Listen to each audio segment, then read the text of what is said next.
Hey, Loco sports fans. Monday nights coming at you live. Justin Jarrett, Marcus Walsh, and Jeremy Orr to start things off. We had a couple friends are running a little tardy, so we'll shame them when they get here. Max should be along shortly. West maybe a little bit after that. And then we got a friend stopping by too. In addition to Jo, we got another USCB hoops fan and sort of staff member, manager in the house tonight. Trip Richards. I always want to call him Trip Roberts. I think I knew a Trip Roberts. Trip Richards going to join us again to talk USCB hoops and a little bit of a role reversal. The women sitting at 2-0 in the Peach, the men at 0-2. So we'll get into the behind the scenes on that, which includes a close loss to Aiken and then illness racked blowout loss to Lander on Saturday. But the women, 2 comeback wins to start Peach Belt play, which is tremendous. And the Sand Sharks will be back home tomorrow night in the Cove, or Wednesday night in the Cove against Augusta. So we'll let Trip get us up to speed on that. We'll also talk a little high school hoops.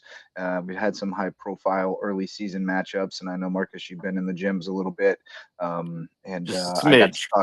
I got to talk hoops with Robbie B and Fish last night on the Lowco Hoops happy hour. So I got caught up on what I've been missing.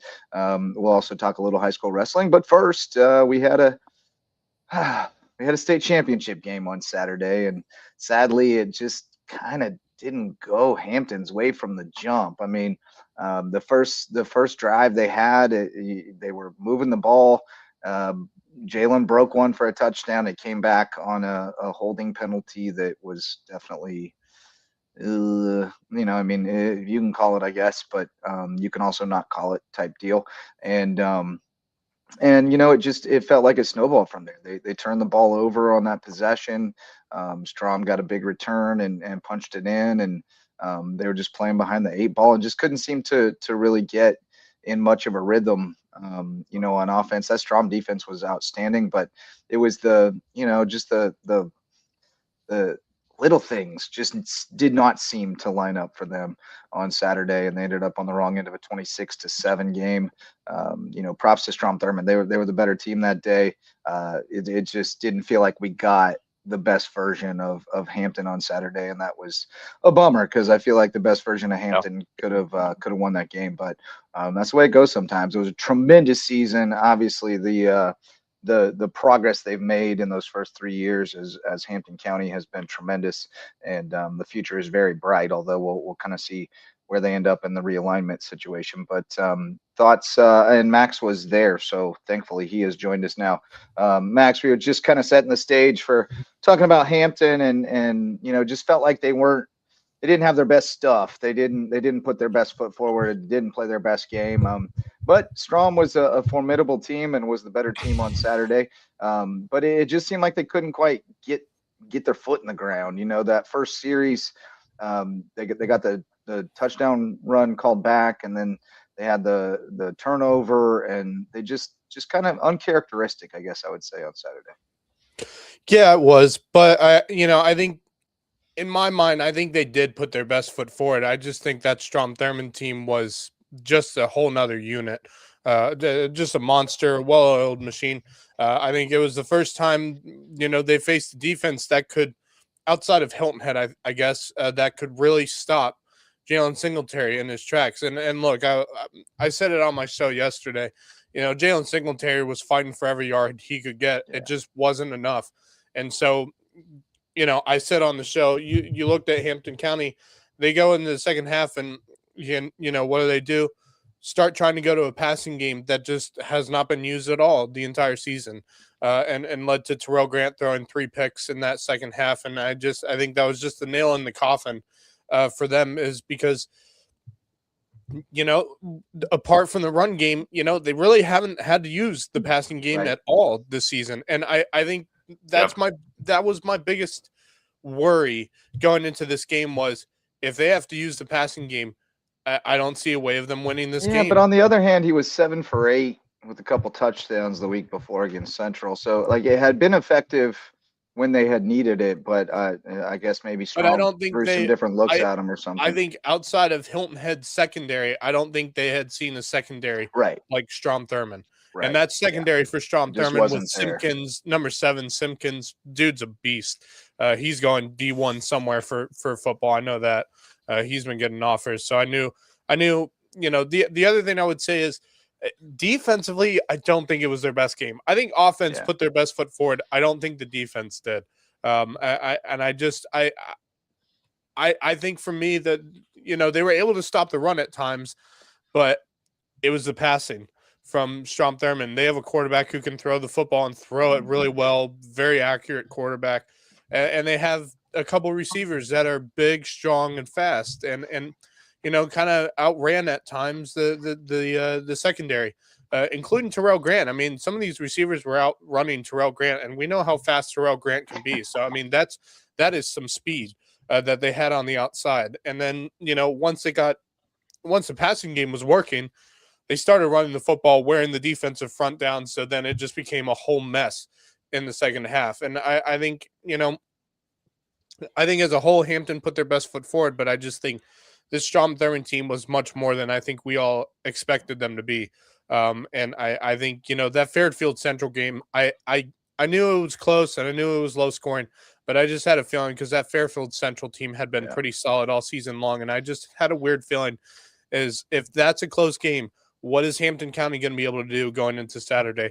And I think that first drive, Jalen Singletary broke out for a run, got a touchdown that was called back on a penalty. And I just knew after that drive, I was thinking to myself, it may not be their day, I was the same way, man. It felt eerie just the way that drive unfolded it felt eerie. It felt like, oh man, it's not their day. It's not their day. And I think for me, because I think they threw more passes than I have seen them throw at of any game this year. In my opinion, I think they threw more often than not, which is something I have not said a lot this season at all about this Hampton County team because they really haven't needed to throw the football. They just hand it off to Jalen Singletary, let him do his thing, or you let Terrell Grant do his thing with his feet. The one thing I said on my show yesterday, I said, boy, could you imagine if we had a real solid passing game with this Hampton County team to go alongside the run game? Could open up a whole new dimension for the offense. And I thought Terrell Grant has an arm. He can throw the football. I've seen him throw the football before, and the dude can throw. And he's got receivers that are able to catch the football. By the way, the one touchdown, one score they had, that was a pass. That was a touchdown pass. That was the only way they got into the end zone was off a pass. Great catch by Dez too. Oh, fantastic! I got a great video of it. I'll send it to you at some point this week once I figure out what's going on with my Dropbox. It's not wanting to work with me. If I can interject, I have a point of clarification to make with what you just said, Max, because the way I heard it, and it's been kind of a long day for me, but the way I heard it kind of confused me. Were you saying that you thought Hampton threw it the most that they've thrown it all year? Yeah, I was trying to look that up. Or did you say that in your opinion they threw it the most that they've thrown it all year from what you've seen? Obviously, you were with me a lot this football season. So you didn't see games. A lot. From what I've seen this year, and I've seen, I haven't been able to see Hampton County as much, but I've watched, film from most of their games. I'm trying to figure out how many times they threw it. The thing for me, Marcus, is while they do pass the football, they don't pass it like Hilton Head Christian does, or Hilton Head or Bluffton. Like, they pass the football. They're one of those teams where they can be a pass-first offense. Hampton County's never really been a pass-first offense. It's just a run-first. And if you need almost like a Buford. Yeah. It's kind of what you're talking about. In my opinion, it's almost kind of like it's a little bit more so, but kind of like May River. I was going to say that too, yeah. Where they run the football first every time, but every now and then they can throw a pass. And I think for me, the difference between those two teams is, Hampton County actually has a quarterback who can throw the football and throw it well. That's the difference between Hampton County and May River in that kind of term. I think for me, I had not, because I watched them play Central. I've seen some film from them throughout the playoffs during the regular season, especially in region play, where they really didn't have to throw the football at all. And they would throw it every now and then, but it was never I got It you. was never where they threw it because they had to, because the running game wasn't working. This was the first time I saw them this season where they had to use the pass game because the run game just was not working and wasn't getting them first downs. Yep. I think that was the biggest issue. So where they started, But dude, having they only threw 7 passes, bro. Wow. really, God, it feels Yeah. so much more than that. Yeah, so It they felt threw more so much passes more. last week. No, they That's had interesting. Jalen It had really 30 felt- rushes for 150. They just Ooh. kept him out of the end zone. You know, they just Yeah. it was a bend but don't Oh, break effort that from and Strom, you kept but them out. You kept them out of your own territory at times. Like yeah, they yeah. weren't even getting close to the red zone. I mean, the one time they got to the red zone in the first half was on the kickoff return that got them a score at the end of the half. You know, that was the one time I saw them where they were actually pressuring Strom Thurmond into the red zone. You know, other than that, I mean, Strom Thurmond's defense kept them out of not only the red zone but also their own territory. You Yeah. know, and just kept them in where they needed to. And it No, was they really did a good job. they did a really good job of it. And it was just, I just knew from that first drive, I just thought, you know, like I said, I didn't know if it was going to be Hampton's day.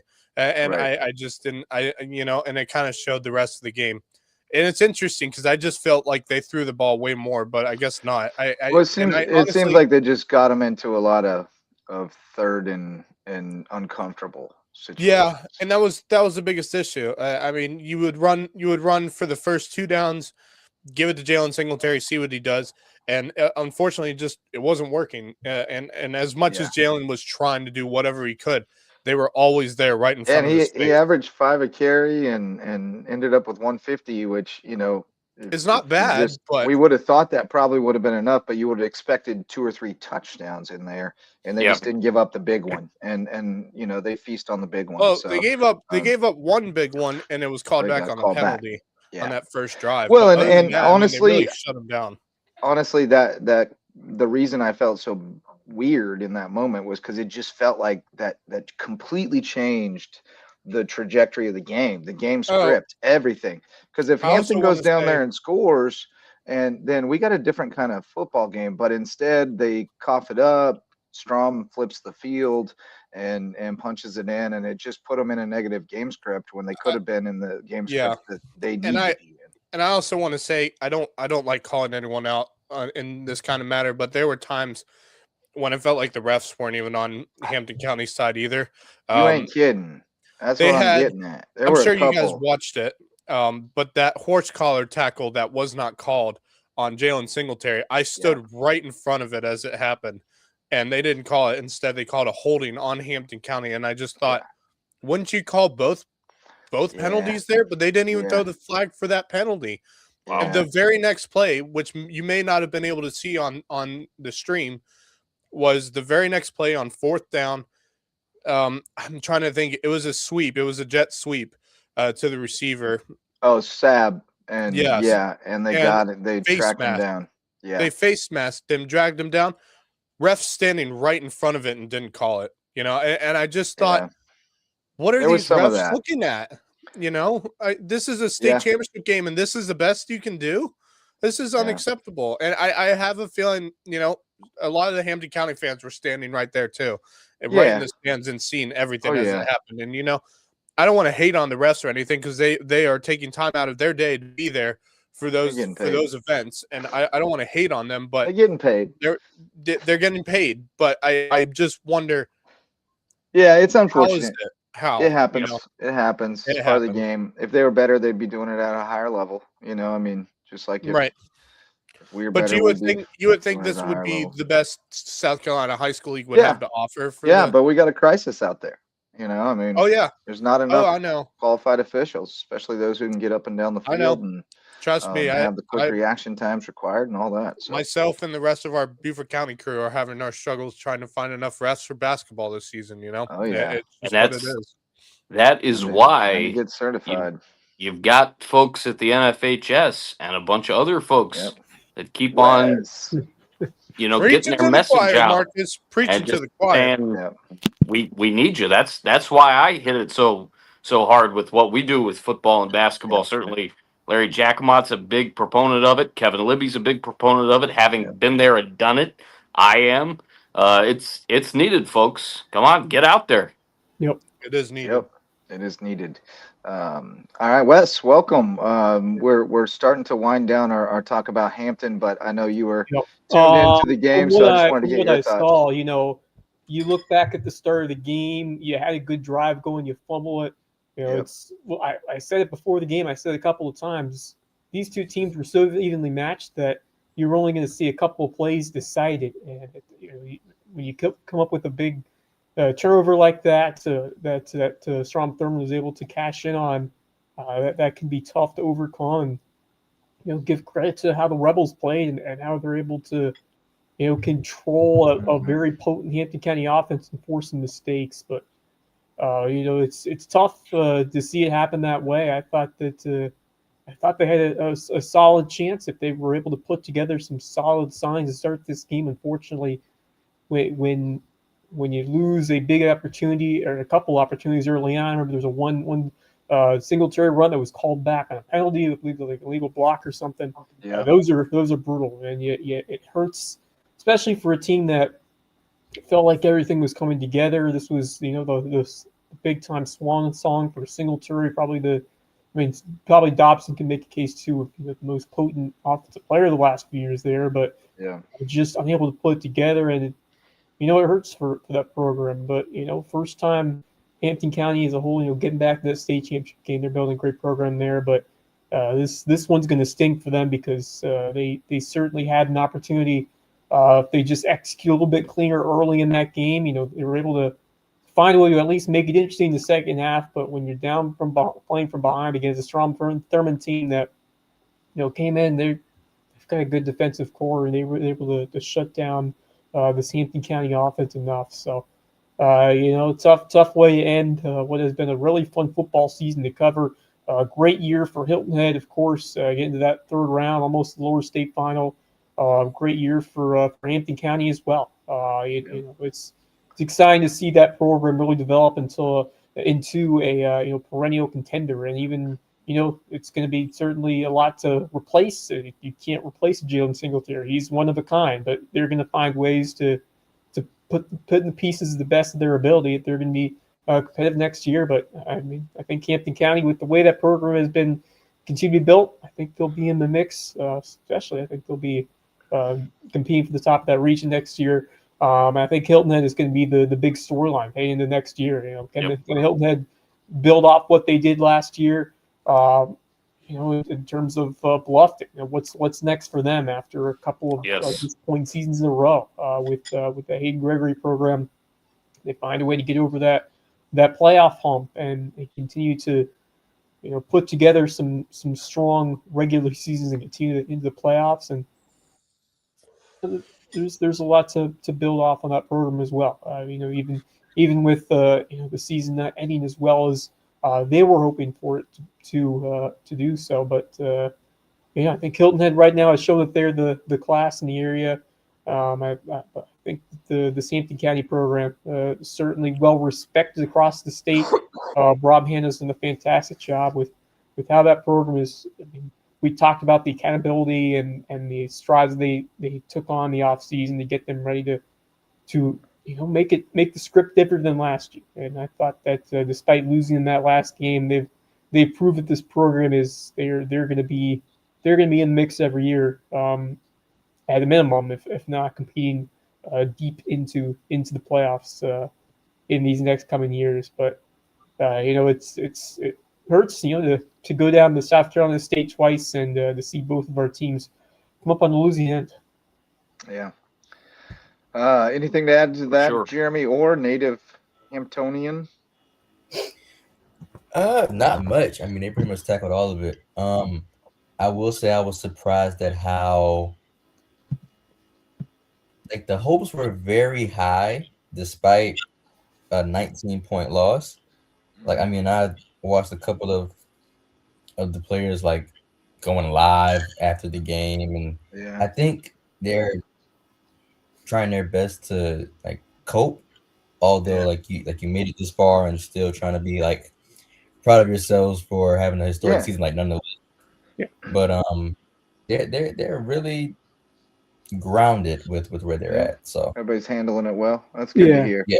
And I think it helps that a lot of those guys were at basketball practice on Sunday. Right. I was just about to say. I mean, you're right back at it. New season, and you build on football season sets the tone. You had a good year. It came up one game short of the ultimate goal, winning the championship, but you use that to feel momentum toward basketball season. And this Hampton County team should be right in the mix again on the hoops on the court. They're going to be really good. Or to diving in, should be right, Jo? They're going to be really good. I hope so. Because they were just give me on like some like inside scoop. Like they were very hopeful and confident that they would win 2 state championships, both in football and basketball. Yeah. So they're definitely gonna try to make some noise in basketball as well. Yeah, no doubt about it. They're looking good. I mean, they beat Ridgeland by 60 or whatever the other night with 7 guys, and one of them's an 8th grader. They got some dudes. I mean, think about it though. They got Solomon and Brooks. Neither one of them play football, so you got about as good a guard combo as you can find right there. Because Solomon can light it up from outside, and Brooks can score from anywhere, and he's a phenomenal defender. So they're going to be a lot of fun to watch this year. I look forward to that. All right, so we'll turn the page on football season with that. Great season by Hampton. I think Wes kind of summed up the whole season for us pretty well there. I'd throw in Colleton Prep as well. Shout out to them. Yeah, I mean, I didn't touch on Skiza. I touched on that a few weeks ago after. Right, so I was just going to tack that on there. Colleton Prep also with a great run. Yeah, been a great football season. A lot of great teams. We've turned our sights toward the winter sports now. So before we go on, shout out to our primary sponsors, our all-star sponsors, Mickelson Law Firm, our original sponsor, been with us since 2017, still supporting LowcoSports in every way, and hopefully you'll support them. They're our official real estate closing attorney and presenting sponsor of our Hilton Head Christian Academy coverage, but they love all the teams in the Lowco, and they can help you with all your legal needs at Mickelson Law Firm. And WHHI TV, our partner in local sports. We're doing all kinds of things together these days, crossing over and combining forces to give you the best local sports coverage possible. LowcoSports and WHHI TV, our all-star sponsors. So we now welcome in our resident USCB basketball expert, I suppose we'll call him, our reporter, our beat writer, Trip Richards, joining us now on the show. What's up, buddy? What's up, guys? Expert. I mean, that feels good. That feels good. Yeah, I like that. I like that. Did you get on the road Saturday up to Lander? Or I didn't get a chance to make on the road Saturday, but I was watching from home. We got to I was too. A lot of emotions. A lot of I felt a lot of things during the men's game. Women's game, love to see it. Men's game was a little 2-0. Women are 2-0. How about that? Yeah, women 2-0 conference. Before we get started, I just want to give 2 shout outs to USCB athletics as a whole. I mean, indoor track and field team goes down to Birmingham, set 2 school records. Samuel Mitchell in the triple jump and Patton Casto in the shot put. Yes. So shout out those guys. Wow. Fantastic job. Fantastic. But back to college hoops. Going in Wednesday, the USCB Sand Sharks take on USC Aiken in probably one of the chippiest basketball games I've seen in a very long time. Yeah. The final score was 72-64, but it was a lot closer than that. With USC Aiken leading most of the game. They led by 13 with 5 seconds left to go in the first quarter.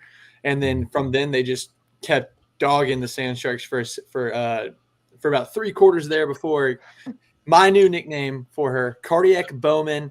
Tanaya Bowman goes out 28 with about 15 in the fourth quarter, 6 steals, plays the game of her life to lead the Sand Sharks back to an 8-point victory. I mean, anytime you're able to score 28 points, obviously a good. Doing something right. Yeah. Tanaya Bowman, player of the week, ladies and gentlemen. Tanaya Bowman, player of the week. And we'll get to her second performance as well. But over the week, she had 45 points. I think it was 9 rebounds. Let me make sure I'm right there. No. 7 rebounds and then 8 steals or 9 steals. Great week for her. Wow. Also in that game, Lydia Gattosi with 20 points and 3 rebounds, and then Janiah Hayward with a double-double, 15 points, 10 rebounds. Nice. If you look at the sheets, obviously great game for the Sand Sharks, but the story's really in the second half. They shot 64% in the third quarter and 75% in the in the fourth quarter, and of course a lot of that going to Tanaya Bowman and her in and out ability. Just some big moments in that game that shifted the momentum. Of course, you had the and ones and the scoring of Tanaya Bowman, but even Madison Self late in the game has a big and one moment. She goes up for the layup, gets fouled, makes the layup, count it, gets the bucket on the free throw. Those are just the big moments that I saw during the game that allowed the Sand Sharks to claw and fight their way back in to get the victory. And overall, I think at the very beginning of the game, the Sand Sharks played their game slow, controlled, didn't rush anything, and then USC Aiken was just knocking down shots. Shooting 55% in the first is unheard of. So especially for the Aiken team this year, that is 1-5. You don't see that a lot, or was 1-4 at the time. You don't see that a lot with that team, their ability to shoot at high volumes and at high percentage. I think, and the Sand Sharks shut that down real quick with holding them to 32.3% of the game, 17% in the third, and then 26% in the fourth. They just weren't allowing them to get clean shots, and that was the big moment. I think that the intensity the Sand Sharks played with, they didn't want to lose to Aiken. There's some bad blood between these two schools and between these teams, the personnel, and it was definitely the chippiest game I've seen all season from honestly both teams. And I was lucky enough to speak to Coach Brady Grogan after the game, and I talked to him, and he gave me a little piece. He said we have the pieces, we have the people here that'll be bought into the program and that want to win and bring good to the Lowcountry. Yep. And that's all you need to hear, and that's all you saw against Lander with the 2-point victory. Might be closer on paper, but the Sand Sharks were able to play fundamental basketball. I mean, they just played really, really well. Another 17-point game from Tanaya Bowman. Again, can't say enough. She was clutch down the stretch, man. 12 points in the fourth quarter that game. I mean, you get 12 or 17 points in the fourth quarter, she's tough to stop. Janiah Hayward with 14, and then Lydia Gattosi with another 10. Just another all-around good game for the Sand Sharks. Up and down, I think Coach Versip's conditioning this team to be where they want to be. Of course, I know she's probably wanting to see more offensive efficiency in the first half, but with numbers like 55% and 60% in the third and the fourth, and then also shooting 81% from the charity stripe, yes. I don't think there's much complaining right now. I think there's some tweaking, but I doubt she's really complaining with the results she's getting, because these are some quality teams the Sand Sharks are beating. I think we'd be undefeated if we shot 80% every game, right? I think we shot 80%. I think if we shot 80% from the free throw line in every game, we would. I think, yeah, like we would smoke. We'd be undefeated. I mean, we would have smoked them. Yeah, I think that's a great point. We'd be undefeated right now if we were able to do that. There's been some times in the past this program where they have. I mean, the free throw shooting has just been inconsistent. So to have, be shooting at that level in a big game, that's very encouraging. So a lot of it's getting the ball in the right hands to get the right person at the line. That's a huge part of it. That is definitely huge part of it. I agree. If you look at it, I mean, they shot 27 free throws against Lander and then 23 against Aiken, and they just continue to shoot these high number of free throws. And anytime you're able to convert over 80% or over 75%, you're looking at the opportunity to win a big game. And I think a lot of that, I mean, just little stat, 9 for 11 was Tanaya Bowman's at the free throw line.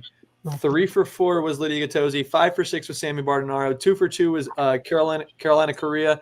And then 1 for 2 was Madison Self. And then 2 for 2 was Bree Pilote. So you got these guys. And I think when you see a player like Tanaya Bowman, Janiah Hayward, Lydia Gattosi, Sammy, when you see these players make the shot, they see the ball go in, I think as a team, it lights up that energy. Oh, yeah. I think you get a lot of energy, and they're like, all right, my turn to get that bucket. My turn to make that. Yeah. Lydia hit a big open 3 to put them on top against Lander, and I saw the whole bench go nuts, and I saw Maddie Self stand up and strum the guitar. I was like, yeah, that was nice. It's good to see that. It's good to see that. But, yeah, that was the women's side of things. I think, and I'm going to give you my strong prediction, I think that the women come in for their home opener, their home conference opener against Augusta, and I don't think Augusta right now is even close to prepared for what they're going to see. I think the Sand Sharks are going to pull another big game out. I think Tanaya Bowman's going to play her game. Janiah Hayward's going to be aggressive. Lydia Gattosi's going to shoot lights out. I have full faith that these Lady Sand Sharks are going to be able to get out early and stay ahead. I have full faith that if they keep playing their game, they play defense, they shoot and take their shots early in the shot clock, that the Sand Sharks are going to beat Augusta on Wednesday. All right. You heard it here first. And then, so what happened to the guys? Everybody got sick? So on Wednesday, Nolan, who had been pushed into the starting lineup for the 2 games before the Aiken game, was nursing a shoulder injury. He had to get some help he had to get some work on done with that. So he's missing the game on Wednesday. You're down 1 starter, and then Dylan comes down with an illness after the first half. So you're down 2 starters. And the 73-74 game, I think there's no such thing as a moral victory in Coach Ron's program, but that also isn't a moral defeat. You lose to Aiken by 1, but you lose right. To as long as you beat them at home, it's fine. I talking to a lot of the players after that, I would agree with you, but they're all about the narrative. The narrative right now is that USCB can only be Aiken at home, and Aiken can only be USCB at home, and they want to change that. Well, they want to be USCB beats the crap out of Aiken no matter where they are, everywhere. Whether they're standing in the North Pole or they're meet us standing any in the GM in the country, they're gonna win.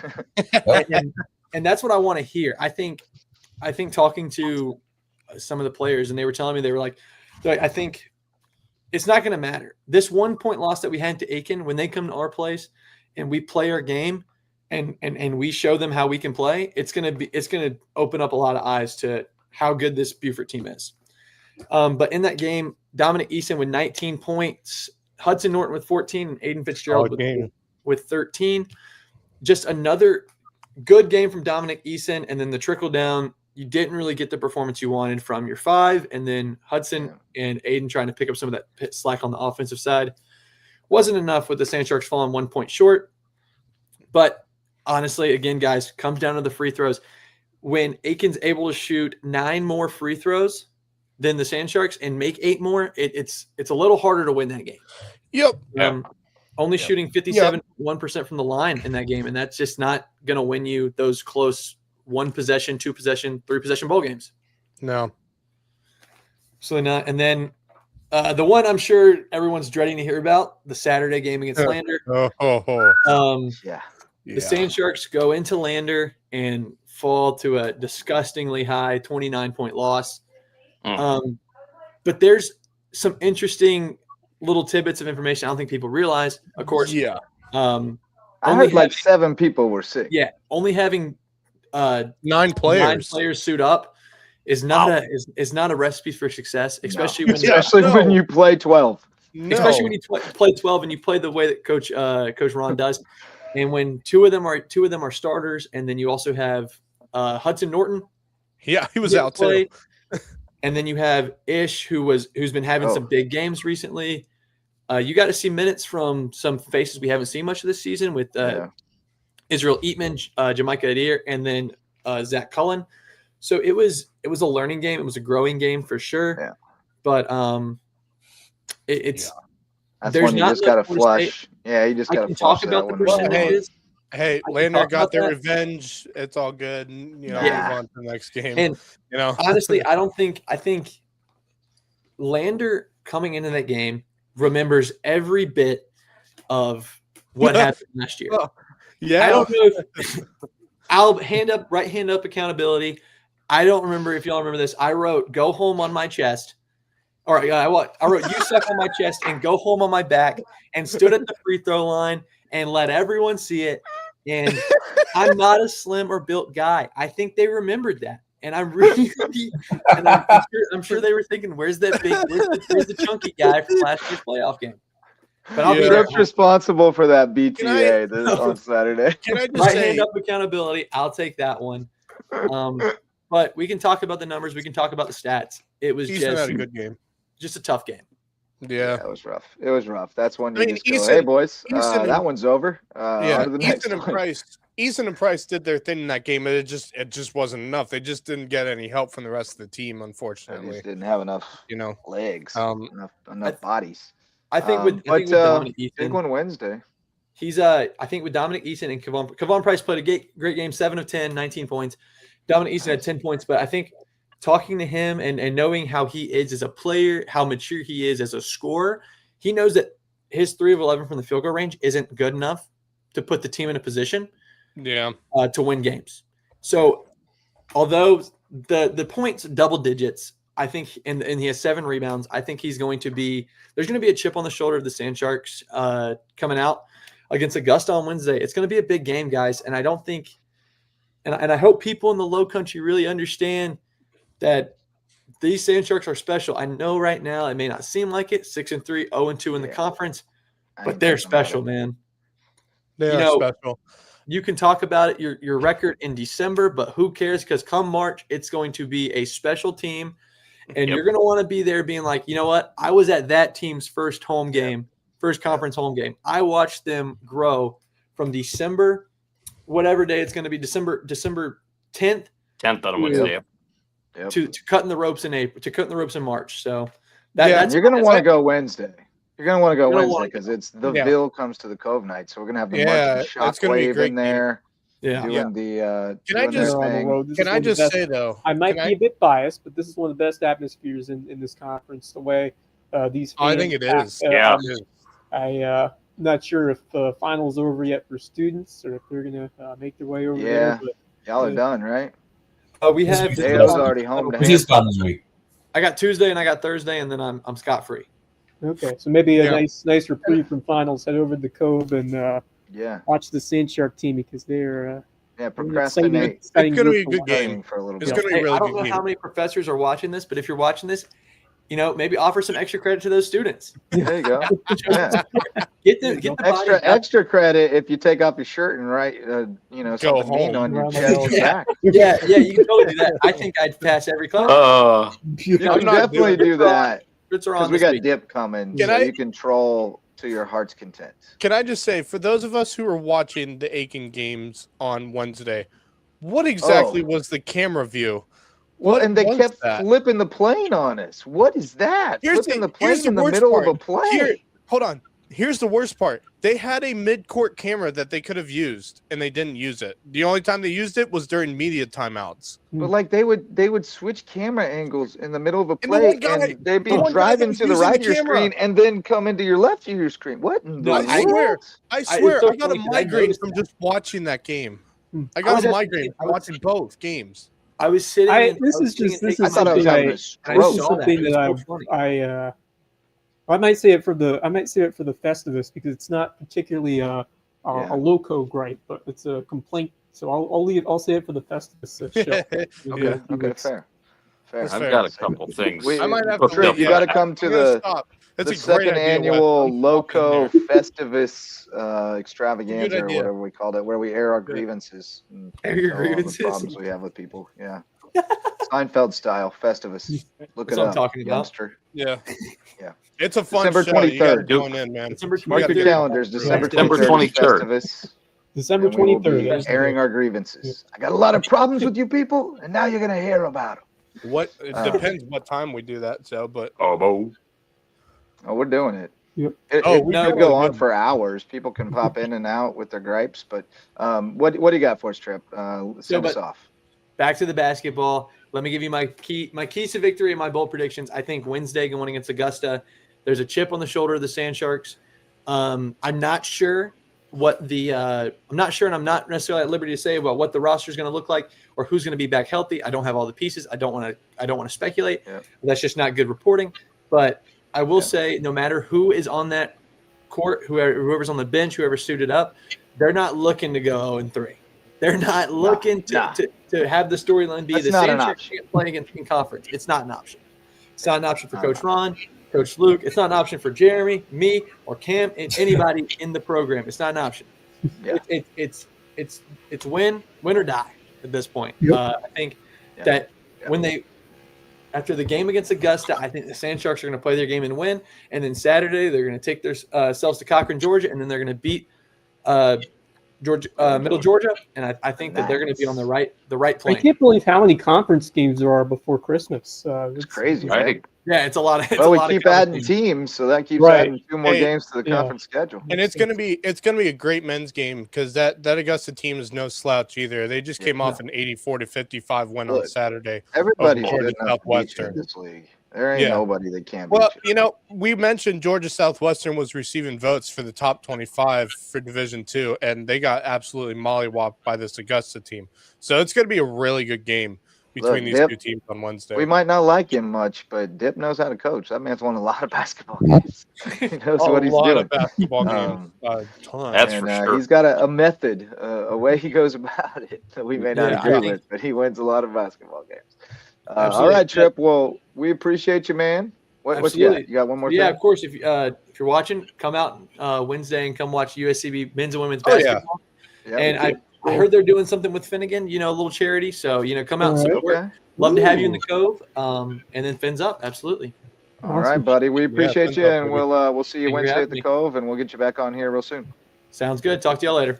Have a good All night, right, take man. care, Good night. That's Trip Richards. Good stuff. He's getting better and better. He was already He's so good good. from the jump, Yeah. but he's just getting better. He's The finding his rhythm. USCB basketball analyst. Yes. Yeah, So man, he's terrific. he's Yeah. their guy. So that's Plus, really- he's got great color, like him having "you suck, go That's home" what he's- painted on himself at the game. Go home. That's great. Legendary. That's good.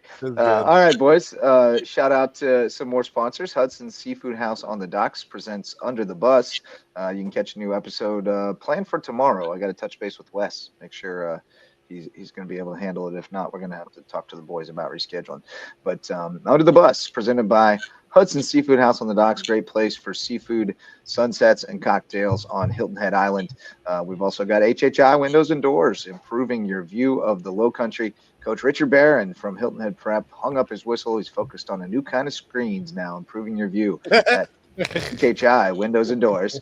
And we've also got, of course, Twenge and Twombly, personal injury attorneys. They've got a rare name, but they provide remarkable service over in Beaufort. Twenge and Twombly, personal injury attorney. So, all right, talking a little high school, boys. We'll give it a good 15 minutes here, and then we'll get into our parting thoughts and call it a night. But had some hoops on tap the last few weeks. I know, Marcus, you got out and saw a little bit. Some kind of high profile games on Friday. JP2 boys giving Bluffton quite a fight, but Bluffton held them off by 3. Bluffton then lost by 2 to Christchurch in overtime on Saturday. So that was a good test for them, and they showed pretty well. Right. And then JP2 girls kept rolling. HHCA girls knocked off Hilton Head Prep, and the Hilton Head Prep boys knocked off HHCA on Friday, so by 10. So that game was more competitive than it was last year. That was good to see. Well, but I what did you get out and see, Mark? I will say this, and I had planned to see May River in action on Saturday. Couldn't do it. I've also, rescheduled some stuff because I'm heading out of town on Thursday and just need to kind of get things going a little bit in terms of that.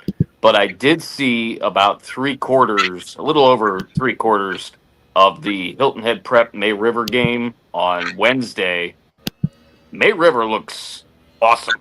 Certainly talking to guys. The boys are running a system, and they're running. And They are. To see or to just hear you say about what Hilton Head Prep was able to do the other night against HHCA is encouraging because May River just put the Blitzkrieg bop on Hilton Head Prep the other night. Yeah.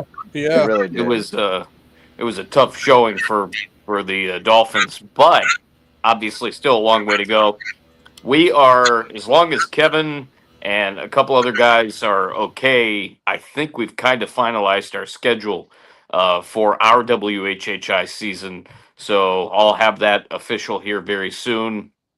Looking forward to getting into more gyms when I get back from the Buckeye State. Here's my question, and I actually put it on the chat earlier today on the app. Do we know about scheduling for these tournaments that are going to be happening around Christmas yet? So I don't yet. No. I know the days for the Battery Creek Classic tournament. Yeah, I know the that they days, are- but I don't know who's. I don't know the schedule yet. yet. I'm waiting to hear from Javon Livingston because he will be covering the entire Right. Battery He'll be- Creek Classic on. He'll be at the Big Battery Stone. Creek tournament for And sure. Yeah. My myself plan and Javon is if I can handle it, is to hit up the majority of the Holiday Classic at Hilton Head and the Bluffton Classic. I do know. which are Did local. they do the do Holiday know Classic last Bluffton- year, Wes? You heard anything about that Holiday Classic still being on? I mean, I assume so, but you just never know. According to Bluffton's schedule, it's still on. Which Yeah, one? I've The seen Hilton Head I've seen tournament? that Bluffton all one is, three of for them sure. are going to be played on Max The Preps. Hilton Head one is. And Yes. I believe Bluffton is also one of the teams at the Battery Creek Classic this year. Okay. And is the as Bobcat well Classic as- going as well the week before New Year's? Yeah, that'll be I that. believe both. As far as I know, the Bobcat Classic is like the 29th through the 31st of And I December, so a believe- couple of days after. If I'm not It was a mistaken, year I think ago. another one of those teams in the Battery Creek Classic may be either Hilton Head or May River. Well, I in have that May tournament River as and well. Whale Branch in it for sure. I think that's what I saw too. I think Hilton Head has their own tournament. They do have their own Yeah. tournament. This, The yeah, Holiday the Break Seahawks that same Holiday week. Classic. And they bring in some teams from around Right. either the Yeah. area or And I the think I state, assume they're too. still doing It that. says to be announced. Bluffton Christmas tournament will be the 29th through New Year's Eve, the 31st. Right. Yeah. Okay. So Yeah, it that's sounds what like I've nothing seen. much has changed. That's And I what do I've know seen, that yeah. that Battery Creek Classic will be I believe the 19th and 20th The 20. Uh, that's right. of that Friday, Yeah, Saturday 19th and 20th. before, Maybe obviously- even I think it's actually 18, 19, 20. And you're right. Bluffton is in it. They're playing First Presby. Yeah, I've got a couple of Yeah, that's games. the week Bluffton, before First the Presby, 20th. and May River Whale Branch are at least scheduled, according to Max Preps, for Yeah. that tournament. so- So I've got a few of those in the calendar document, the ones that I've been able to track down. So Yeah. And yeah, so- looking forward to Oh, holiday tournaments definitely. that's But going to be a great tournament, though, over at Battery Creek. here's one to watch. Colleton girls won again tonight, 49-29 over Baptist Hill. That's 3 straight Ooh. for them There it is. because Wow. they beat Stratford by 9 on Friday, Did they? and then they Very beat Gilbert by 6 on Saturday. That is impressive stuff. They're kind of rolling. Yeah, Wow. they're kinda rolling. The Cougars. Stratford and Gilbert. That's Those interesting. are no Solid easy- wins. Yeah. Those are JP2 really girls solid wins. routed Bluffton 56 to I'm 21. quite impressed. Yeah, that Richmond JP2 Hill girls routed team is Hilton no Head. Whale Branch blew out Battery Creek. Bridges Prep blew out Hardyville. A lot of kind of boring games. What in about there. what about the cross girls team? Yeah, they haven't played much yet. Really? I was Their wondering schedules- about that because I haven't heard enough about them. And last I heard, did they play JP2? I think They did. They lost to JP2 by 2. They've only played 5 games. They beat varsity opponent bad. They beat Calvary Day bad. They beat Charleston Collegiate bad. They lost to JP2 by 2, and they murdered Savannah Jaguars. And then they were playing Hilton Head Prep tonight. Ooh, So we'll see dang, how that good one luck. goes. Yeah, I thought so because I saw Crossbusters heading over to Hilton Head, so I was wondering who they were playing. There you tonight. go. That's it. I don't know if the boys were playing. I think they were. The boys Oh, could the- be interesting. The Well, I was cross about to boys ask. are Yeah, off they to are. a pretty good start. I was about to ask about the boys team, wondering where they were They're sitting right they're now. 5-2. Now they've played pretty some good. odd schools as well. Statesboro Steam Academy, the Haberson School, which is a loss. Charleston Collegiate a loss. Faith Christian, Palmetto Scholars, Savannah Jaguars, and Savannah Classical. And they played. Yeah, that's some tonight, so. interesting teams right Hilton Head there. Prep. Wow. Well, they got Hilton Head Prep tonight and Hilton Head Christian on Thursday. So We'll that's, see you know, more. that's- Yeah, we'll know more when they play those. If they beat one or both of them, then we're gonna have Then to we'll start talk. talking about it. Yeah. Yeah, you know. Yeah. I mean, real. Doc will have something cooking if that happens. I know he's got a really good player over there, Trent. I can never remember Trent's last name, but he's lighting it up. Yeah, I watched them play Bridges last year. Trent And obviously Bridges Luckfield, don't match them, he's averaging 18.1, and Zach Nice. McCastro is putting up 13.3. Pretty good. So they got something going on over there. It's pretty good. Yeah. Yeah. Okay. And Good then stuff. JP2 girls are rocking and rolling. Yeah. May River boys are blasting everybody. They haven't played Yeah. anybody on their level yet, but they're killing everybody. And they got a freshman team over there, boys. Oh, They got a Yes, varsity right. JV and freshman team. He is building it up. Holy Yeah. crap. He's Yeah, that's putting in a crazy. system. So they're Yeah, going to be that's the system. interesting. They're kind of like public prep right now as far as with Prep running a system the last couple of years, they're kind of looking a little bit like that. So they got the guys. They're developing shooters over there, and they know how they want to play. I think they're going to give some probably more talented teams a lot of fits just because they play such good fundamental ball and team concepts. So, I think Bluffton's got more talent than them, but I think May River's going to be a problem for them. Yeah. Yeah. I'll tell you what, on the girls' side of things, and It's rough. if this ends up coming to fruition, that we do a Bluffton Beaufort game at Beaufort, I can't wait to see what those Beaufort girls look like this year. Yeah, they look awfully good. Hey, They've had from some, what I've heard, some they nice look wins. awfully good. That win over Ashley Ridge was big time. And they did that without Amira, which is even more Wow. impressive. Yeah. Okay. So they look like they could be pretty good. How deep they can go in the playoffs, I don't know, but it looks like they'll be the team to run things around here from the public school side. Although Hampton, don't sleep on Hampton girls either. They're awfully I was good. really impressed with what Hampton did last year in the Bobcat Classic, and both girls and guys. I think we probably give it another week Quite good. and change, and then we get into power rankings, maybe going into the tournaments, and then power rankings coming out of the tournaments. Sounds about right. Sounds about right, doesn't it?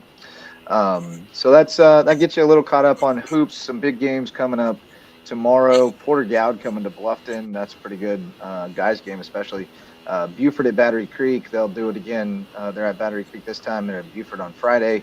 May River at JP2. That boys game is very intriguing. Whale Branch at Ridgeland. Fair fight. Good rivalry. Savannah Christian at Hardyville. And then looks like Holy Trinity boys also have Meadow Scholars at home, and Hilton Head travels to Benedictine on the boys' side. And then Wednesday, of course, Augusta USCB in the Cove. We got Beaufort at Goose Creek, Battery Creek at Hilton Head. That boys' game would be fun. Colleton County at Stall, and Hardyville at Savannah Christian. So that's the stuff we'll be keeping tabs on the next couple of days. And I may have to amend my plans, which had been amended. I may have to get to that May River Battery Creek JP2. Hilton Head. I may have to Battery get to that Battery Creek Hilton Head doubleheader on Wednesday. All right, that sounds like That could be fun. interesting. Battery Creek's been playing some real good Guys look good. Guys look guys good. look That'll good. be a good matchup. Yep. Be a good Yeah. test for them. It should be a good matchup, especially going into that BC Classic, because they're going to play some good teams in that BC Classic as well. Yeah. Oh yeah. And so I like that Battery Creek team. I watched their game on Beaufort's own against Whale Branch. What was it, last week? I think it was, and it was They played- smoked them the first meeting, but then the second was only like six points. So I don't know what that means. I don't know if Whale Branch pulled it together a little bit more or what. Maybe Whale Branch has figured out a couple things. They're going to.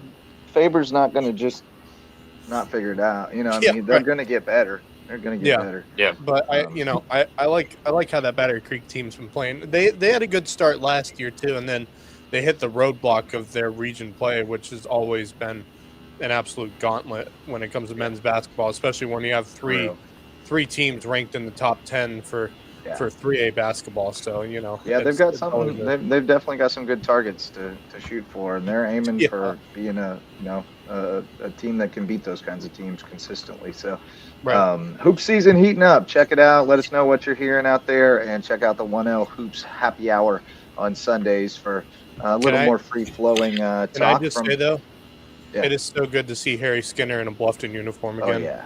Yes. It's so good to see him in a Bluffton uniform. I mean, that just makes this season a lot more fun than it would have been without him. Right. Yeah, He's one of the most fun players in the area to watch, so you can't. I watched some film of him from the other day. He's really honed in on his skills, and he is, I think, a lot better than he was last year, which is really saying scary. Something, Yes, That's it is. scary. It is. They can keep him healthy and out of foul trouble. He's gonna carry him to a lot of wins. Yeah. All right, let's talk a little wrestling. If you want more wrestling, you can check out last night's Lowco Grind. Myself, George Dixon, and Ashley Powell, the state champion coach of May River, talking about all the wrestling going on in the Lowco. We had the Lowcountry Championships over the weekend. Middle schools on Friday night. Bluffton Middle had an army of children wrestling, and they took the title. Hilton Head took the middle school girls title. It was much closer. They barely edged McCracken. And then the JV, of course, went to May River. They tripled up nearly the next team. He had unlimited entries in the JV, so they had a army of people, of course, as well. My son getting a championship on the JV circuit. Rudolph. Excited about that. Went 2-0 on Saturday. And then, of course, the JV or the varsity, Hilton Head takes the girls' title by a pretty good margin over Battery Creek. They've got a good number of girls at Hilton Head. They got a dedicated girls coach, which is really cool to see. And they had quite a few champs. Jordan Moutry, Lizeth Diaz Morales, and Annie Mariano all winning titles for Hilton Head. Battery Creek also had a good day. And our Hardyville girls came in fourth, just 2 points behind May River. Just 4 girls, so pretty psyched about that. That's impressive. Shout out to my girl Scarlett Ramos for a big breakthrough weekend. And then on the guys' side, May River running away with it, almost doubled up Beaufort for the team title. Beaufort edging Hilton Head, so that gives you a little bit of a look at kind of what the pecking order might look like. Beaufort Bluffton did not bring their varsity; they went to a different event, so that kind of throws a little bit of a kink in there. But May River, a bunch of champs. Stefano Calderon at 106, Miles DeGraff and Reed at 113, Bryce Butler at 120, Marcus Folk at 132, Thomas Bro at 150, Blake Butler at 157, Henry Santee at 190, and that was it. And then the other champs would be Bryce Stevenson from Hilton Head at 126, Gavin Bennett from Beaufort at 144, Cole Sowers from Hilton Head. Bennett at 138, Sowers at 144. Amarion Wilson from Bamberg at 165, one of the few Bamberg wrestlers who wasn't busy this weekend. They won a state title. Kevin Summers, Bridges Prep at 175. Colton Freeman and Jaden Priester from Beaufort won 215 and heavy, and they're going to do that a lot this year because those two guys are beasts, and they push each other in that room. They are unreal. Marcus seems puzzled. Marcus, you said Amarion Wilson. Omarion Wilson. Omarion Wilson. I heard Omarion. Not that Omarion from that I heard and I'm like, we talking about the same dude? But no, Colton like, Freeman and Jaden Priester. I thought that's what you meant. No. I know them from football. Omarion. Not Omarion. Got it. Okay. But Sharks looking real good. Beaufort looks strong. Hilton Head's always going to be tough. Battery Creek's looking good as well. Bridges Prep right on their tail. Whale Branch had a good day. All right. It's all up on the Loco wrestling scene, and the girls are really growing in numbers. So it's exciting stuff. Yeah, and, definitely need to watch out for that Hilton Head girls wrestling team because I feel like they're gonna make some noise. Well, they didn't. Their baddest girl didn't even wrestle. Michaela Henchy. She could have destroyed everybody. She's phenomenal. But it was good day for wrestling, good weekend for wrestling, Friday and Saturday in the Loco. Great to see the traveling circus back on the road. We'll go see everybody in a different gym every weekend. It's good times. But Kane's going on the road tomorrow to Burke to wrestle Burke and Portergout and maybe Whale Branch. And then we're going to Edisto on Saturday for the Cougar duels. So we'll be wrestling a bunch of duels against 1A and 2A schools up there. Sweet. So, good stuff. Building the wrestling program. Good stuff. All right, dudes. Final sponsors. We got Jay's Barbershop, the place to be in Ridgeland, whether you need a haircut or not. And why am I blanking on my other one? Help me out here, boys. Blanking. Oh, Reverence Wrestling Club. Of course, I just talked about all that wrestling. Reverence Wrestling Club. You really forgetting that one. Sponsor, presenting sponsor of the Loco Grind. And for all you wrestlers out there, open mat Sunday, 11 to 12:30. Drop in $15. Great opportunity. I remember you got to show me behind what happens behind the curtain over there. Reverence Wrestling. You do a good job getting those kids prepared and just improving their skills out there. Great group of coaches. Impressive. For those of you who don't know where Reverence Wrestling Club is, if you know where the Bluffton Planet Fitness is, it's right next to that. Right next to it. Just off of Burnt Church Road in Bluffton. So world-class wrestling facility. And it is a great you just facility. have to go up the road to get there. So check it out. Yep. All right, boys, parting thoughts. J.O., you've been quiet. Give me some parting thoughts. Come on. Bring me something. Okay, I've been thinking about this for a while. I'm usually never ready when we do parting thoughts. My parting thought is I am super proud of the USCB women's team. Oh yeah. Yeah. All right. 2-1 Peach Belt, which was not on my bingo card, but Right. I'm super proud of them. Kanaya Bowman looks phenomenal. Leah Gatosi looks like she's having a phenomenal season coming off of an ACL tear. Janiyah Hayward looks good. I think they're putting the pieces together, and I like where they're headed. I can actually say I'm optimistic about actually being proud of both men's and women's USCB teams this year. So. A little Yeah. bit. Yeah. I just have a question real quick. A little bit of kind of recency bias is certainly for me because I covered her a bunch in high school and saw a couple of huge records. But how's Courtney doing at She's USCB? doing good. Yeah, she's Good. playing limited minutes. She's Yeah. But she seems to fit. She's fitting into that college level really well, though. That's what I was hearing. I think. I mean, the reality is she and Bowman are playing the same position, and Bowman's their best player right now. Yeah. Oh So, yeah. She's not being asked to do a lot. She knows what her role is. She needs to go in there and run the offense and control the tempo smartly when Bowman needs a breather or She's if Bowman doing a gets great in foul job. trouble. And She's she doing a handles great it well. job of that. Yeah, she She's does not it the well. same player Tanaya is right now, but neither was Tanaya 2 years ago.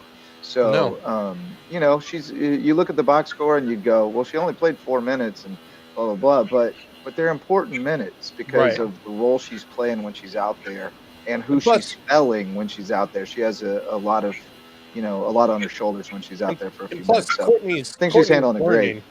Courtney's learning from Tanaya Bowman too. She's learning what she needs to do at the college level from Tanaya, which is a great person to learn how to play this game of basketball from. Absolutely. I think wait a couple of seasons, and we'll be talking a lot more about what Courtney Campbell can do on. the Yeah, court. and she's got to get bigger and stronger. And ooh, Wes got loud all of a sudden. It's Wes. Yeah. She's got to let things come to her, Yep. But I think she's getting there. Let's see if Wes is Yeah. better now. Wes, what do you got, buddy? Yeah. Well, it may be cold outside, but it's always warm enough on the hot stove to talk some baseball. Okay. More specifically, the Hall of Fame welcomes Jeff Kent to Cooperstown. He was the only one picked. Barry Bonds, Roger Clemens, both denied. Shock. Yeah. Real shock. There, there's some reasons to why those two were. I'm sure you're well aware of those two were not selected, but there's certainly still some backlash from others knowing that. We know what's going to happen though. We know it's going to be when those two die, then they're going to put them in the Hall of Fame like they did with Pete Rose. Yeah. If they do that, But on a brighter note, there's some fun, exciting names that should be a good chance to be elected next year, including Buster Posey, one of the best catchers I've ever seen. Yeah. Albert Pujols, Ichiro Suzuki, Yep. and Carlos Beltran, who I think got close to the mark that you need. I think it's 75% or something that you need to get the nod to Wait, the Hall of Ichiro's Fame. not. I thought Ichiro already. Ichiro was in this year. Oh, Yeah. okay. He, All right. he went in with Yeah, he already CC went and Okay, all yeah, that. he was already in. no, yeah, that's right. Yeah. Okay. I was like, I thought I remembered Would his he- speech. He was Yeah, the last he one to was. give a speech, Would Albert Yeah. Pujols and he did it be in considered- English. Yeah, he did. Would Albert Impressive. Pujols be considered as one of the players who could potentially be voted in unanimously? Yeah, I mean, he think so. won't be because nobody. There's There's always always some that clown. one There's always person. some clown, but he should Yeah. be. I think he should. No be. reasonable person doesn't think he's a Hall of Famer. Yeah, 100%. Yeah. So But Thought I'd ask. yeah, I think Buster Posey seems like he's a lock. Obviously, won a couple Yeah. of championships and one of the best at his position in a long time. So. Yeah, I mean, And there's a then, whole Albert rule for Pujols him. as well, made you know, name I for think- him now too. Pujols was such a great fan favorite. Oh yeah. Everyone loved him. It seemed. Dude was a beast. when, I mean, I hated him, but I still loved him. I mean, he's a Cardinal. well, yeah, Right. You fair know, enough. like I liked him. I wish he didn't play for the Cardinals. I think then he anybody didn't. would have wished he didn't That play was for the great. Cardinals Yeah, or for then the he didn't, and Angels, that was for that great. matter. He wasn't But- very good after he went there, Yeah. but he was amazing in St. Louis. Yeah, All right, Max, what do you got, buddy? I'm Um, just going around the obviously, horn. yeah, obviously, the College Football Playoff Committee has made their choices on who is Yeah. going to be playing for the 12-team playoff, and of course, the first team out, which has sparked a whole controversy this past, 48 hours or so, or 24 hours, I guess. It was 24 hours ago that they made their decision or just over. Feels And of longer. course, Notre Dame's out. Notre Dame does what they do best and decides to be petty about not making it. They're into not the happy about being in the ACC. Like the ACC has not, some like they've made a big dent in terms. That's what the athletic director Yeah, said. well. He was steaming against the ACC. Yeah, saying now that whole situation's gone absolutely haywire, and I get, like, I see both sides. Like, I see that, yeah, Notre Dame's being a little petty about saying, yeah, well, we're not going to go to a bowl game then, and then the other side, you can see how frustrated they are because they thought, that they would be in the college football playoffs and not having Miami leapfrog them. But then the ACC made like a tweet comparing Miami, who got in, I to saw that. Team A versus Team B. Yeah. It's a little shady. Well, especially when Notre Dame has 24 Right, other because sports that they have ties compete with the in conference of the conference. ACC. Right. Like it's a ridiculous situation, but and the funniest thing is, and I don't understand this, but Notre Dame isn't the only team this year that has declined to play a There are bowl like game. 8 of them. There's like Wow. 7 or 8 What teams. is going on? There's with a teams bunch. We're not going to play a Well, bowl game. here's what's going on. I'll tell you what's going on right now. There was always only one good thing about going to a bowl game, and that was you got to practice for another month.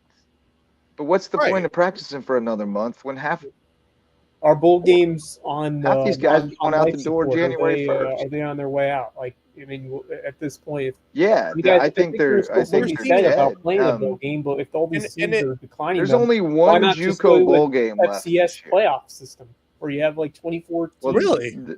That's what's going to have to happen because the jig is up. The bowl games, whatever Yeah. they've been, Yeah. whatever scam they've been running to launder their money or whatever these things have been doing, the jig is up. Like Yeah, I mean, at this it point, doesn't make sense anymore. And because again, like, yeah, you can practice for another month for your bowl game, but half those guys are leaving at the end of the Right. semester, going somewhere else. Why are you going to train them? Like you're much better served to get in to start trying to And it- flip now recruits The you'll, thing and that you'll was get still that have transfer the portal. you'll still and have the start trying to Rose make Bowl moves. and the Sugar Bowl and the Orange Bowl as like the quarterfinal and the semifinal games. See, but, like, I don't get. Maybe. I don't like that. Would I think you that not? needs to you go can't away. Get rid of the I Rose think we need Bowl. to go That's to a, bowl that's a games. Yeah, I that's an agree. iconic with what you're- staple of sports history. You can't get rid of So- those so is iconic the bowl I Cotton would games. take Bowl those bowl and games, all the take them others. out of the college football playoffs, make the college football playoff its own thing, and then have those the Rose Bowl, the Orange Bowl, all those big bowl games for other teams to compete. Then at. that I loses agree. the luster of them. You Yeah, can't they have them won't. They won't be able to Yeah, but I charge still as much don't. for the that's- advertising. no, that's- Either way, it doesn't work Sponsorships. because this is it is now a dying era because of this. Yeah. All of this. And I it's think that unfortunate. bowl games have to die for college football's sins. I just think they have to. I agree. I hate And to we have see to it go. because there's so many great bowl games. Yeah, But yeah. I mean, it's all you dying. talk about popular culture and all like obviously the Pop Tarts Bowl was such an internet meme. I do icon, love but the there are Pop-Tarts others Bowl. that That is a good one. have their own like cool. That's the spin game that and Notre Dame twist could have and been stuff. in. By the way, They could have been in the. local- They turned down the Pop Tarts Bowl. They turned down the Right, Pop right. Tarts That's the Bowl. one bowl Pop-Tarts worth playing Bowl. in because you might get to eat that big Pop here's Tart. the other thing. By the way, so Wow. Georgia Southern, who is not that far away from us, Georgia Southern, they're going to be playing in a bowl game. Guess who they're playing against? App State. App That's State, yeah. that's a conference opponent that you're going to be playing a bowl Oh, it's a game bowl for. game. That's as bad as You saying, think it yeah, happened? they're playing a conference championship game, but it's not really a conference That's championship game. It's just ridiculous. That is- you're winning a bowl game. But here's See, the thing. Here's the thing. this is Six silly. schools declined to play Georgia Southern, including Florida State, which was one of those schools, and a bunch of other schools. All what declined. including to play They're Georgia gonna Southern. ask like 5-win teams to play in bowl games now because all these other Yeah. Well, These 5-win teams turning it Mississippi down. State. Mississippi State's 5-7. They're in a game. So they basically, Notre Dame or what they did is they went down the list. TCU Every or school whoever else decided could to be in. decline the bowl game, so they got down to like the last Well, possible team on the list. it and was said, yeah, especially bad. Yeah, well, They ran out of conference tie-ins. Some of them. there's no more Like, bowl. no Right. conference bowl- team would bowl accept. It eligible, was like, bowl in eligible. terms of 6 wins, and now the It's a nightmare. I'm Just actually grab 'em shocked all. Florida State even got to a bowl game this year, which is crazy to think about. Well, that just I- shows you how easy it is. Yeah, Right. I mean, really. Seriously, You can schedule yourself to a bowl game if you want. It's frustrating. Like, And now everybody's talking about let's move it to 16 teams for the playoffs, which should have been what it was to begin with. You know? Even 24. I don't care. Well, I just think Back it that I just Eventually feel you're gonna bad have for Duke 65 because teams you into the win playoffs. you It's win just you win your serious. conference championship.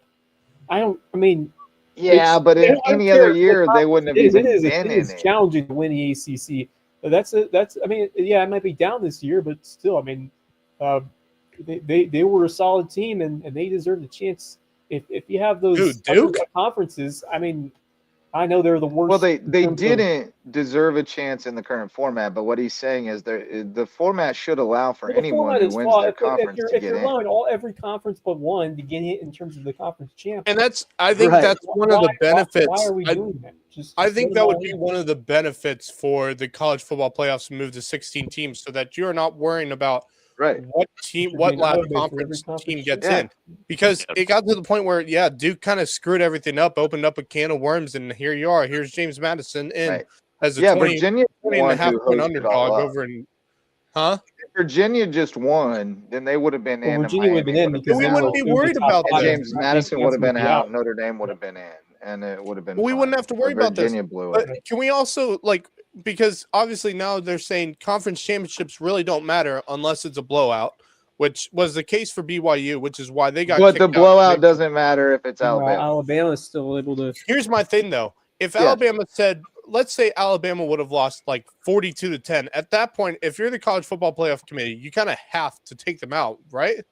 Or would they just not here's- do I don't that? know. Here's They my seem thing. to say that they weren't going to put them in but double here's the thing, jeopardy though. for making it. But here's the thing. You would have gotten blown out by Georgia, and then you lost to Florida State to begin the year. And Florida State's was not that good of a team to begin with. That's You a bad still loss. lost And- for them. That's a bad loss. Why did they not? Yeah. I They don't probably know. should. Well, do they even consider if you get your third loss in the conference championship game, that doesn't matter compared to It doesn't matter apparently. right? That's what Unless happened last unless you're Alabama. Unless you're like Alabama, BYU. it doesn't unless matter. you're BYU If you're because BYU, it matters. Well, BYU 28-7 and here's- and that was 42-10. not a competitive game. Yeah, They but turned here's over the like difference, every though. drive. BYU Yeah, you're right. You're Here's right. the difference, though. BYU got blown out by Texas Tech twice this year. That's did. why they got moved out. That's why. Yeah, they got but at moved the out. same time, like, what did this most recent result tell us that we didn't already know about those two teams that should have already been baked we in? knew where Of that course, game- they beat them we knew again. where We that already game know was they're gonna better go. than them. We knew where that game was going to go. Yeah. Texas Tech was just a better team on both sides of the ball than BYU was. Like Well, we look, already knew that. I think we're kind of missing the bigger point here, which is that the conference championship system is broken. Like, it I doesn't think work you take it out. with I think with you these take it out completely. Not anymore. It It's doesn't. just- with these unbalanced schedules. and right. these I mean, you massive play 8-game conferences. schedules. You only play all the Tiebreakers are teams, deciding and who you get gets the top into two. it. I mean, Well, it's the so completely ACC random. this year. I mean, seriously, we should all have said, yeah, Miami should have been in the ACC championship game to begin with. Yes. But with tiebreakers and everything, a 7-5 Duke team got in instead. And Right. yes, So that's granted, what I was saying earlier. Is I look any give other props year, to Duke. Duke wouldn't have even been in that game. No, They wouldn't have been in No. that championship game. They got in but on time. granted, I mean, it granted, makes I sense give when Duke you props had- for getting that when win. you played I give everyone in Duke your props for division, that. and then whoever the two division winners I liked that. playing the championship game. That Like was- if that you made play sense. every team. That in your does make division, sense. and those two Yep. division winners play each other. I mean, and Which was that's a what fair way the to do it. ACC was to begin with. Yeah, That was Right. what it was before they moved. Bunch of They them. changed everything. It They was gotta two fix it. divisions. You They know, gotta fix you had Clemson, Florida State in one division. You had Georgia Tech, Duke in another division. You know, like But one they thing had you can two bet divisions. on, one thing you can bet on with college football is we're going to see change next year. So Oh, you better- everything we're fussing It about is better all be them going to moving change. it. It's gonna be a It better different be a system next year. 16-team playoff that they discuss going into the I think offseason. it will be. They I think have it will to. They absolutely have to. There's too many people with access to grind at this point for somebody to not make that happen. Marcus, what do you got, buddy? I've been, pondering over a couple of things for sure, and I'm going to just mention the one that brings me the most joy. Obviously, been doing a lot of singing over the last week, multiple rehearsals, 4 concerts in the span of a little over a week. And I go back to my interview, and I may have even mentioned it on the show. I can't remember. I go back to my interview that I had with Kyle Bennett when I interviewed both Kyle Bennett and Terry Kicks when they both took the jobs at May River. And I go back to my interview specifically with Kyle, and he said that a friend of his that he taught with in Kentucky who had come to May River told him about this job, this basketball job, and that he would be great for it from the north and whatnot. And obviously, Justin, you know Midwestern Northern basketball. I do. A bunch of us from that area certainly do. And he's been great, and Terry Kicks has been great. I can't remember if I mentioned this just recently on the show or whom I was talking to, but I know who that friend is of Kyle Bennett's, and it is one that I know and have known for, gosh, I would say a year and a half to 2 years now, and know her quite well. She's the accompanist of the Hilton Head Choral Society. She sings in the Hilton Head Symphony Orchestra Chorus. She teaches math at May River, and she also keeps the scorebook. And I saw her on Wednesday for basketball season from time to time. Carrie Kearns is a tremendous human being. I just was talking and have been talking over the last couple of months about obviously singing for Dustin Owsley and just what he brings to this area in terms of being who he is, you know, as a choir director, as a coach of volleyball, just the human element, which is what this world, the positive human element, which is what this world needs a lot more of. And Carrie Kearns is right with him. And she just brings such a light. So shout out to her. She is just a tremendous light to be around. And I've only known her, again, for a year and a half, 2 years ish. She's been absolutely phenomenal. And she has been so kind to so many, including myself. And I enjoy talking music with her for sure. And I enjoy talking sports with her. And she has taught a lot of these kids that we talk about that are on the football field, on the baseball field, on the basketball court. And she absolutely loves it. She loves these kids. She loves her job. She loves being in this area doing what she does for the arts and humanities and teaching. And I just wanted to shout her out because she's been a great light to this area for sure, and to Samantha and I for sure as well. All right. Carrie, you rock.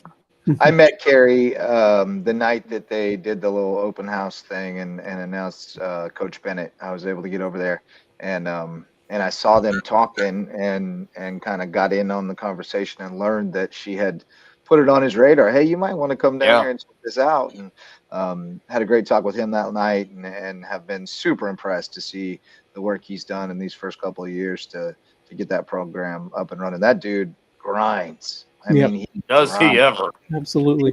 And so does she. Sicko. He loves basketball. A little bit too much, but we're grateful for it. You know, he's just a little bit off with it, and I love that about him. He's a nut for basketball, and they're lucky to have him at May River. He's building the program up over there. All right, parting thoughts. I got a call today and was told to mark a day on our calendar, and he said July 25th. It's possible he misspoke and meant January, but I don't think so. I think he meant July after all the tours are done. Amari Patterson intends to make his verbal commitment. I think Marcus has frozen in the smiley face. Amari Patterson has plans to make his verbal commitment on July 25th. I was told this morning. I was also told that he's probably going back to Bluffton, which I had been hearing rumors about Benedictine, and those were laid to rest. I was told, we haven't even ever looked at Benedictine. So, and then I was told a lot of other people are looking to come to Bluffton, and I don't know what to make of that, but I'll leave you with that. The transfer portal is open. So we'll see what shakes out for next football season. But Amari looking to make his commitment this summer after he gets done with all the junior days and tours and all that stuff. So looking forward to that day. That'll be an exciting day. He's got a lot of offers to mull. And we're always excited when kids go on to play at the next level. So I think that'll do it for tonight, boys. Great show. We got it in an hour 19. I can live with it. Yep. You know, Listen. Marcus is back after freezing in smiley face mode. What's up, buddy? Yeah. I finished up with my parting thought. Amari Patterson planning to make his verbal commitment on July 25th, I'm told. So go ahead and mark your calendar for 7 months from now. Because we're going to be busy that day, apparently. Fat Man says, "You going to come?" And I was like, man, I have no clue what I'm doing that day. That's the long days off. I'll have to get back to you on that. But we'll have somebody there for sure when AP makes his commitment. So great show tonight, boys. Thanks to Trip Richards for jumping in and giving us his hoops report from USCB, hitting his stride. Thanks, J.O. I know you kind of sat in the corner, but you got your parting thought in this time. We're working up to it. Great to have you boys tonight. Always fun talking hoops and talking local sports with you guys. Yes, sir. Yes, sir. Shout out to Hampton County for a hell of a football season. Yeah. Tremendous group of coaches and kids, and we couldn't be more prouder of you. More proud of you, even though you came up a little short. We were inspired by your run, and we appreciate you for extending high school football season as long as we possibly could. So all good stuff. Thanks to all of our sponsors, and thanks to all of you who showed up to listen or watch. Tomorrow night, Under the Bus. Wednesday night, we do it again. I'm out. No, Wednesday night we're tomorrow. busy. I'm out USCB. tomorrow. You're out tomorrow. All right, we'll figure it out. Thursday, I guess we'll be back for Thursday. perhaps. Yeah, all right. Sounds like that's the plan. So, Yeah. all right. Until then, I'll see you guys for next week. Marcus Walsh, Jeremy Orr, Wes Kerr, and Max Araj, and Trip Richards, I'm Justin Jarrett. Till next time, go Loco.